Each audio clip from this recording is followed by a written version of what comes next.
Bye the name of Allah, the most beneficent, the most merciful. My dear viewers, कैसे हैं आप? मैं हूं मोहम्मद अरशद और आज का हमारा टॉपिक है IC analysis, independent class analysis. Dear viewers, सबसे पहले हमें पता होना चाहिए कि क्लास किसे कहते हैं। Basically group of words having subject verb combination and it has complete meaning by itself. और जब हम इसके एनालिसिस की बात करते हैं तो उस फ़िक्रे को यानी कि उस क्लास को अगर हम छोटे छोटे अज्जा में तकसीम कर देते हैं कि उस क्लास के अंदर जितने भी वर्ड्स हैं, अभी हमने डिस्कस किया था कि ग्रुप ऑफ वर्ड्स है तो ये वर्ड एक से ज़्यादा होंगे तभी बात बनेगी और उसमें सब्जेक्ट और वर्ब ज़रूर होंगे। अब बाज़ का सब्जेक्ट के साथ भी कुछ चीज़ें आ जाती हैं और बाज़ का वर्ब के साथ जैसे उसके हेल्पिंग वर्ब आ जाता है या एडवर्ब आ जाता है। तो जब हम इन तमाम चीज़ों को उनके ग्रामेटिकल फंक्शन के लिहाज से छोटे छोटे हिस्सों में तकसीम कर देंगे, उसे हम इंडिपेंडेंट क्लास एनालिसिस कहते हैं। अगर हम इसकी डेफिनेशन की बात करें तो जनाब, it is the system of breaking down sentence into a smallest meaningful constituents for analysing their structure. कि हम इंडिपेंडेंट क्लास को छोटे छोटे टुकड़ों में तकसीम कर देते हैं, लेकिन वो जो छोटे छोटे टुकड़े होते हैं वो बामानी होते हैं ताकि इनके स्ट्रक्चर की सही तरह से समझ आ सके। अगर हम इसकी एग्जांपल्स की बात करें तो यहाँ पर एक एग्जांपल लिखी हुई है, I am giving a presentation. मैं एक प्रेजेंटेशन दे रहा हूँ। इस फिक्रे को हम दो हिस्सों में तकसीम कर रहे हैं। सबसे पहले आई हमारे पास सब्जेक्ट है और एम गिविंग अ प्रेजेंटेशन हमारे पास प्रेडिकेट है। लेकिन एक चीज़ यहाँ पर याद रखेंगे, अब इसको हम यहाँ पे प्रेडिकेट नहीं कहेंगे बल्कि इसको हम इमीडिएट कंस्टिट्यूएंट्स कहेंगे।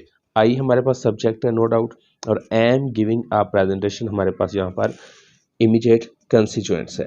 अब अगर तो आई के साथ कुछ और चीज़ें होती हैं इस आई को डिस्क्राइब करने के लिए तो उसको हम सेपरेट डिस्कशन में जाते हैं, लेकिन चूंकि यहाँ पर हमारे पास फाइल्स या सब्जेक्ट अकेला आई आ गया है, इसको हम एज इट इज़ लिखेंगे। लेकिन जो हमारे पास एम गिविंग अ प्रेजेंटेशन है, इसको हम मज़ीद टुकड़ों में तकसीम करेंगे। तो इसके हम दो हिस्से कर रहे हैं, एक है एम और एक है गिविंग। अब एम हमारे पास हेल्पिंग वर्ब है और गिविंग हमारे पास मेन वर्ब है।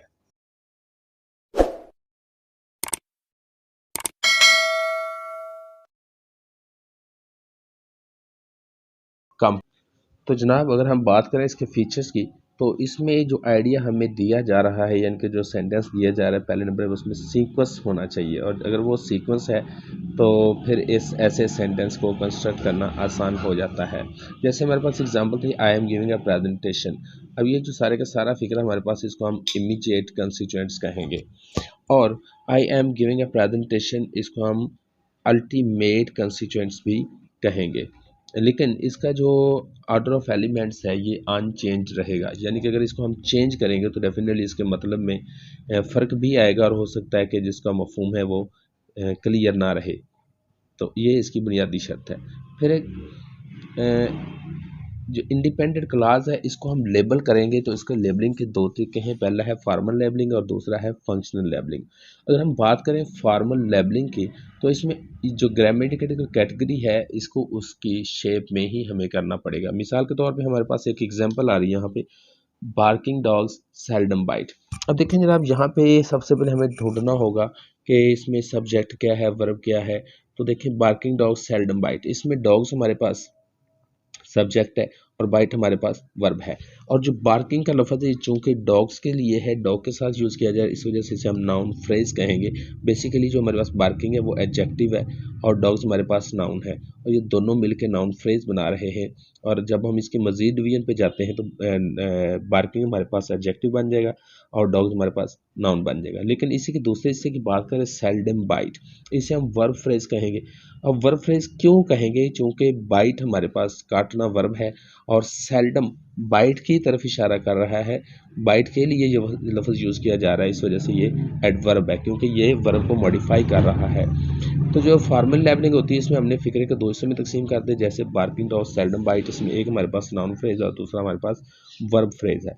और नाउन फ्रेज को हमने आगे मजीद दो हिस्सों में तकसीम किया तो हमारे पास एडजेक्टिव और नाउन आ गया। अगर वर्ब फ्रेज की बात करें तो इसको मजीद डिवाइड किया तो हमारे पास वर्ब और एडवर्ब आ गया है। लेकिन अगर हम फंक्शनल लेबलिंग की बात करें तो जनाब इसमें हमें कुछ ऐसे एलिमेंट्स हैं जिनको जहन में रखना पड़ेगा। सबसे पहले उस फिक्रे को, उस क्लास को उसके स्ट्रक्चर के लिहाज से तब्दील करना पड़ेगा, चेंज करना पड़ेगा, यानी कि उस फिक्रे के अंदर सब्जेक्ट क्या है और प्रेडिकेट क्या है। जब हमारे पास स्ट्रक्चर आ जाता है तो फिर हम उसको मज़ीद, जैसे हमारे पास सब्जेक्ट है तो हमने सेंटेंस की डेफिनेशन में अगर आपको याद हो तो किया था कि अगर अकेला सब्जेक्ट है तो उसे हम मेन सब्जेक्ट कहेंगे या सब्जेक्ट वर्ड कहेंगे, अगर उसके साथ कोई एडजेक्टिव आ रहा है तो उसे हम एनलार्जमेंट या एट्रीब्यूट्स कहेंगे, लेकिन यहाँ पर हम उसको हेड और मॉडिफायर में चेंज कर देंगे। यानी कि जो हमारे पास यहाँ पे मेन सब्जेक्ट है उसे हम मॉडिफायर कहेंगे और जो मेन सब्जेक्ट के साथ लफ्ज़ आ रहे हैं उसे हम हेड का लफ्ज़ यूज़ करेंगे। यहाँ नीचे हम एक एग्जांपल पे चलते हैं। My friend at apples and oranges in the morning. सबसे पहले हम इसको सब्जेक्ट और प्रेडिकेट में चेंज करेंगे। माई फ्रेंड हमारे पास सब्जेक्ट है, ate apples and oranges in the morning ये हमारे पास प्रेडिकेट है। अब अगर हम माई फ्रेंड, चूंकि हमारे पास दो लफ्ज़ हैं फ्रेंड और माई, फ्रेंड यहाँ पे सब्जेक्ट है, मेन सब्जेक्ट, इसको हम मॉडिफायर कहेंगे और फ्रेंड के लिए हमने साथ माई का जो लफ्ज़ यूज़ किया इसे हम हेड कहेंगे। तो सब्जेक्ट का मामला यहाँ पर क्लियर हो गया, माई फ्रेंड हमारे पास हेड एंड मॉडिफायर है।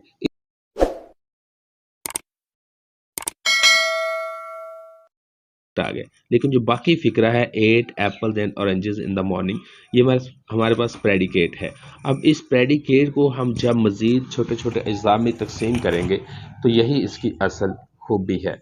इसमें हम देखेंगे एट हमारे पास वर्ब है, apples and oranges in the morning ये हमारे पास कम्प्लीमेंट है। जैसे हमने प्रेडिकेट में किया था कि मेन वर्ब के अलावा या तो हेल्पिंग वर्ब हो सकता है या फिर एडवर्ब हो सकता है या फिर एनलार्जमेंट हो सकता है या एडवर्ब क्वालिफिकेशन हो सकता है, लेकिन यहाँ पर हम उस सारे हिस्से को कम्प्लीमेंट का एक ही नाम दे देंगे कि वर्ब है और हमारे पास कम्प्लीमेंट है। अब एट हमारे पास वर्ब है, लेकिन जो बाकी हमारे पास कम्प्लीमेंट है जैसे apples and oranges in the morning, इसको अगर हम मज़ीद तकसीम करें तो हमारे पास जो एप्पल एंड ऑरेंजेस, इसको देखें, एप्पल्स भी हमारे पास इंडिपेंडेंट यूनिट है, ऑरेंज भी हमारे पास इंडिपेंडेंट यूनिट है, लेकिन इन दोनों को ज्वाइन किया है हमने एंड के साथ, तो एंड हमारे पास कोऑर्डिनेटर के तौर पर काम करेगा। एप्पल्स एंड ऑरेंजेस हमारे पास इंडिपेंडेंट यूनिट और एंड इनके दरमियान में कोऑर्डिनेटर होगा। और अगर दूसरी बात करें इन द मॉर्निंग, ये हमारे पास मॉडिफायर है। अब मॉडिफायर में इन देखें तो ये हमारे पास प्रेपोजिशन है, इसको हम मॉडिफायर कहेंगे, सबऑर्डिनेटर भी कहेंगे, और मॉर्निंग हमारे पास डिपेंडेंट यूनिट है जिसको हम हेड मॉडिफायर कहेंगे। तो यही असल इसकी इंडिपेंडेंट क्लास की एनालाइज स्ट्रक्चरल फंक्शन था। इसकी लिमिटेशन की बात करें तो जनाब इसमें थोड़ी बहुत लिमिटेशन भी हैं कि जब हम इसको कंस्ट्रक्ट करेंगे तो उसमें हार्मनी होनी चाहिए कि तमाम अल्फाज का एक दूसरे के साथ हम आहंग होना ज़रूरी है। इसमें किसी तरह का एम्बिगियस सेंटेंस नहीं होना चाहिए और इसमें डिसकंटिन्यूस एक्सप्रेशन भी नहीं होना चाहिए। और ये जहन में रखिएगा कि ये एक मेथड है, टेक्निक नहीं है, और इसको हम सिंपली डिस्क्राइब करेंगे, कोई बाकायदा इसकी थ्योरी नहीं है और इसके अंदर आपको लॉट ऑफ एक्सेप्शन मिलेंगे। फिर भी अगर किसी चीज़ की आपको समझ नहीं आई, you can put your question and I will try my best to reply you soon. Have a nice day. Allah हाफिज़।